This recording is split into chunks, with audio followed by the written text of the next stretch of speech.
என்னமோ இவளுக பொண்ணு பார்க்க வந்த மாதிரி பூ வச்சுக்கிறதும் பொட்டு வச்சுக்கிறதும் புடவை கட்டிக்கிறதும் தாளிக்கிறாளுடா. யார் வீட்லயாவது விசேஷம்னா இவளுக்கு தீபாவளி கொண்டாடுகிறாளுங்க. என்ன தட்டுக்கட்டிலாம் வருகையோட வர? நீ எங்களுக்கு சொந்தமா? இல்லைங்க, கார் மணிக்கு பஸ்ல போலாம் நின்று இருந்துருங்க. கேட்டியா? எல்லாரும் கூட்டமா வரது பாத்துனுங்க.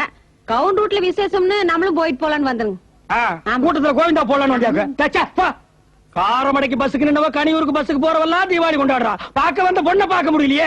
அது ஒண்ணும் இல்ல, இந்த மாதிரி விஷயம்னு காலையில அவங்க அம்மா சொன்னது ரூமுக்குள்ள போய் கதவை சாத்தினவதான் மேல சத்தம் கேட்ட உடனேதான் கதவையே திறந்திருக்கா.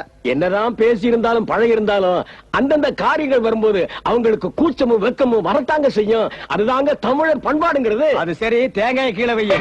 இத தூக்கிட்டு ஓடுறதுக்கு இவ்வளவு பெரிய வசனம் பேசினியாக்க. நல்ல வேலை நகை டப்பாவை இங்க வச்சிருந்தான்.